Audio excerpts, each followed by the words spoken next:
Okay, one last thing. Okay, I'm gonna do one more video and then I'm gonna go inside, okay? I promise. Promise this is the last video for the night because I feel like I've yelled enough tonight. Okay, I was thinking about the movie Repo Man. Have y'all seen that movie? I feel like Repo Man was predictive programming. So that movie came out in the 80s starring Emilio Estevez. And it's all about this dude who works for a repossession company, and they're looking for this car that is like an alien car.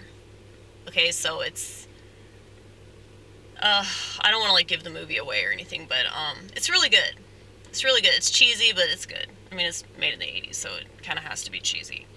But so many amazing movies were made in the 80s that are all about what's going on now.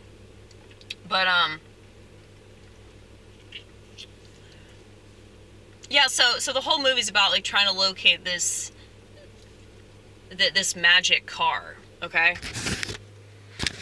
And there's this character in the movie who doesn't seem like he's a very important character, but he turns out to be the most important character in the movie by the end of it. Like I said, I'm not going to give it away. But this character is explaining to Emilio Estevez's character why he doesn't drive. Like, he refuses to learn how to drive a car. And which is kind of like, it's ironic that he works for like this repo place, but yeah, so he talks about how like people that drive are stupid and how it's like alien technology and he doesn't want to learn how to use their technology because he doesn't want to like dumb himself down. And I remember watching this movie with my friend Todd, and I was like, this is about me. Like, this dude is me. Because I think it's... Oh, why did I do that? I think it's really obvious... I need to turn my car off. I think it's really obvious that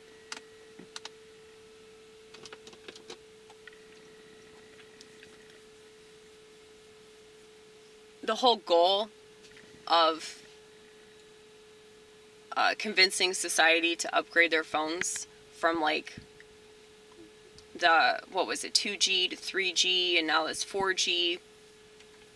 I was fighting upgrading my phone, okay? Like, I wanted to just stay on 3G, but cell phone companies wouldn't let me, and now I have this 4G phone. I mean, it's still a flip phone, but it's 4G, which means it emits way more radiation than 3G, but I just don't want to have a phone at all. You know, it makes my anxiety worse. You know, like say I text somebody or I call somebody and they're not available at that particular time. I'm just like obsessively like glancing at my phone, like, and I'm not even the type of person that keeps my phone on me, but it's like this nervous tick. And I can't even imagine what it's like to have a smartphone and be like every American. You know? I can't even imagine being on a social network and doing that. And just how bad that's gotta be. Because it was really bad back in 2006 when I was on Facebook. That's why I left the website. Because it was just messing with my brain, and I was conscious of this, and I said, no, I'm not going to do this. And the more conscious people are, the less they want to do stuff like that, and the more open they are to this crazy corner that yours truly lives within, this little castle over here. It really is fantastic.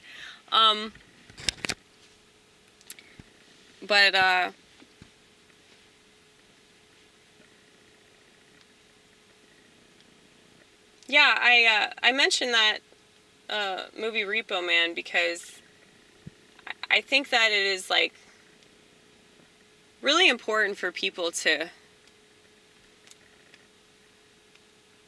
remember that, like, they still have power within themselves.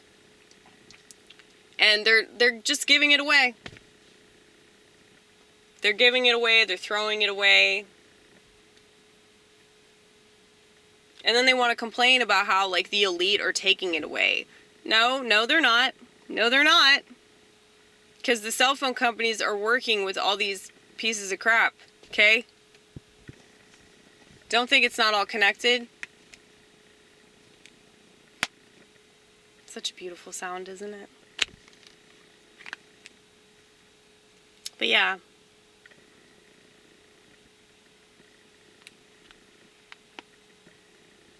I'm really grateful that I trusted my instincts on this. Because if y'all had any idea how many people from all walks of life have pressured me to upgrade my phone and ridiculed me. And I mean, it's pissed people off too. I mean, I've gotten into really heated arguments with a lot of people. And I've gone into restaurants where they don't even have, like, paper menus anymore. What kind of a restaurant doesn't have a paper menu? What kind of a restaurant expects you to have certain technology in order for them to serve you? Like, I hope those restaurants burn in hell. Anyway. It's just the principle of it. Like, if you really want to run a business, it doesn't make sense why you would expect everybody to have something other than money. Okay? But I guess that's what it is, though. It's like, this thing is money, in a sense. This thing is status. That's why I say this is the beast system. This is the epitome of the beast system. Because it's making everybody obsess about that. And so while there might be good things about it, convenient things about it, there's so much that you can do on it in such a short period of time. It's amazing. But think about it like this. Why would they give us this kind of technology? Like, it's way too advanced for a society this dumb. Okay? Way too advanced. They knew that everybody was going to self-destruct. And even the people that use it in a positive way are still self-destructing. They're just not aware of it. Like, that's the whole thing about psychosis. You don't know what's going on.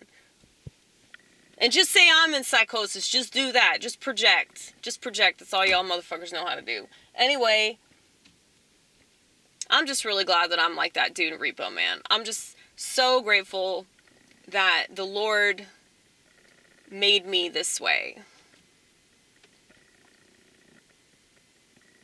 I've been chosen out of the world to be the guiding light.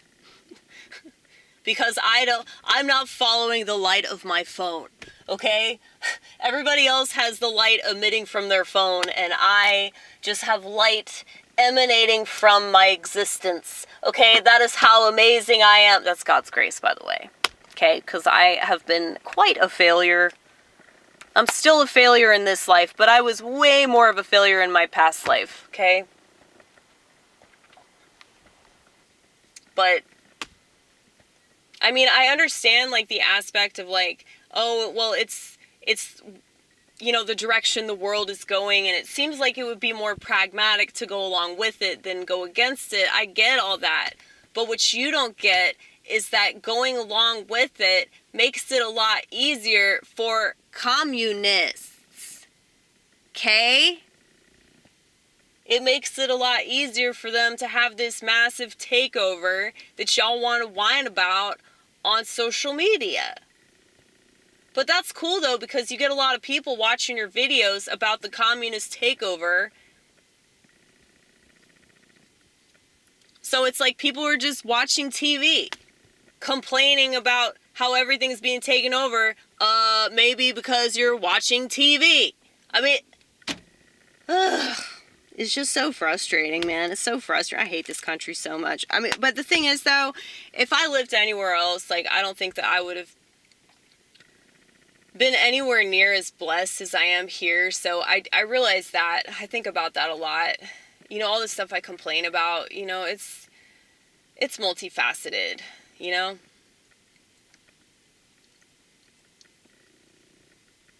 So, I won't leave America. Fuck that. I'm never leaving America. A lot of people are talking about going to Russia, like fleeing to some other country. No! Stop being a pussy, dude. Stop being a pussy. You complain about immigrants leaving their home country and coming here and polluting this country. Like, why would you do the same thing? Especially when you can stay here and help your people, your countrymen. Why would you do that? I mean, as much as I hate this country and as unpatriotic as I am, I still know that. There's still like this conscience that I have. I mean, I'm not gonna... Conscience. A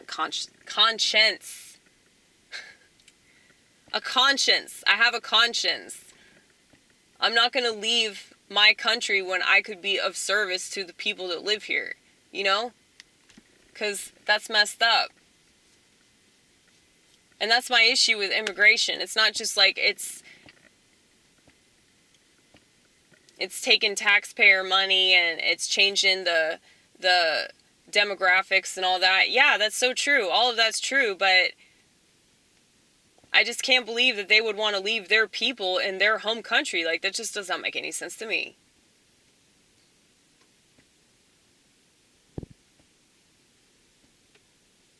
Because it's like, even if I fit in better in Europe, like, I know I would. I fit in better in Africa, dude. So much better. But you should just be a pygmy, dude. I should. Yeah, I should. I should just join some tribe. Like, go out into the woods and, like, put a bunch of stuff on my face. And, yeah. It's just more up my alley. But I just feel like that would be me turning my back on my people, you know?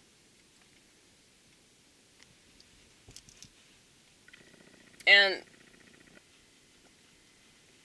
it's just like, I think that's being a traitor, you know? And there's so many passages in the Bible that talk about that, how you need to stay where you're planted and accept your lot in life.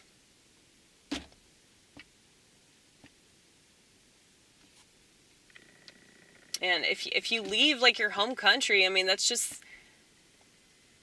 like, yeah, you're turning your back on, like, all the problems of your country when you could help people, you know? That's messed up. Anyway, I'm just keep repeating myself. I'm sorry. But anyway, Repo Man. You should watch the movie. It's pretty good. But you'll understand what I'm talking about.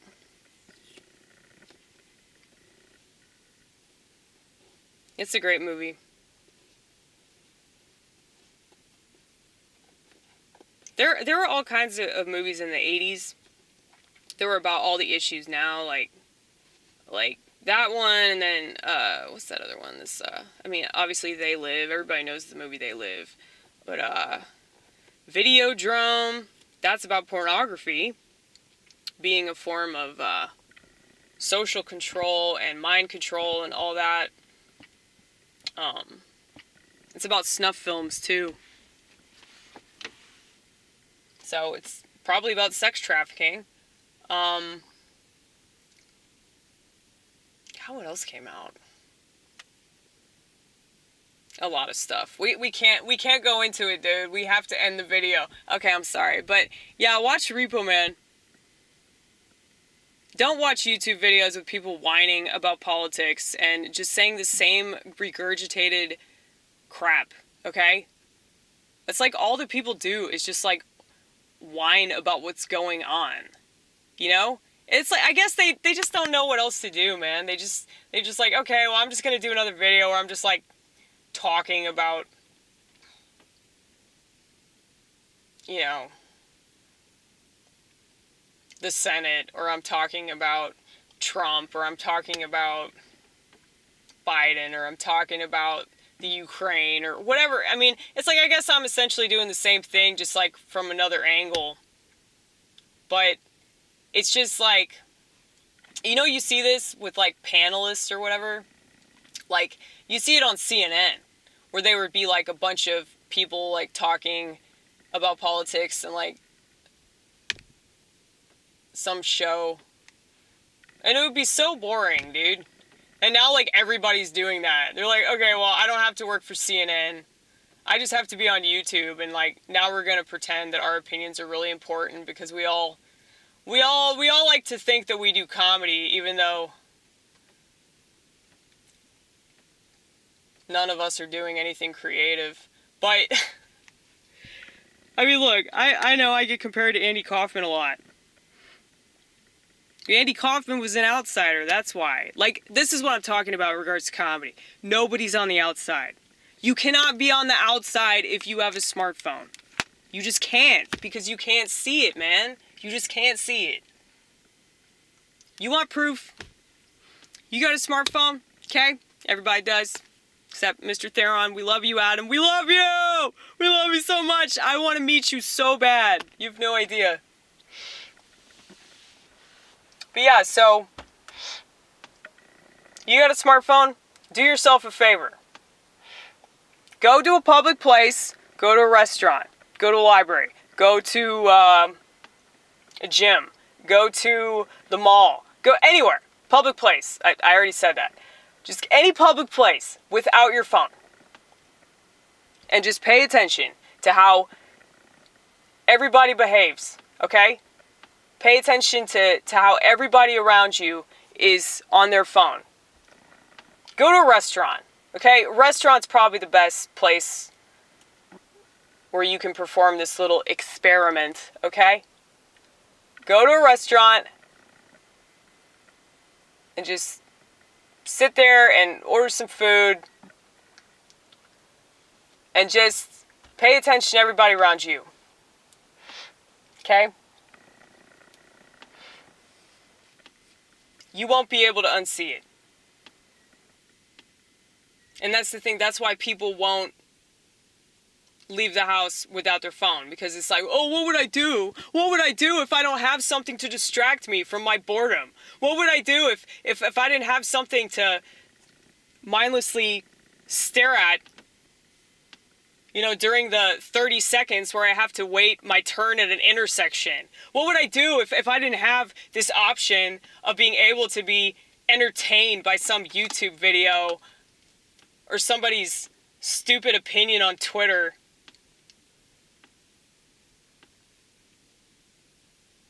In the time that it takes for me to order takeout or, you know, wait for my DoorDash. I mean, like, I see these DoorDash people, and it's like, oh my goodness, more scum of the earth, DoorDashers. No, but dude, so many of them, they have no social skills, okay? And they just come in, and they're just on their phones, and they can't even tell you, oh, yeah, I have an order, I have a pickup for Monica, or I have a pickup for Gerald, blah, blah, blah.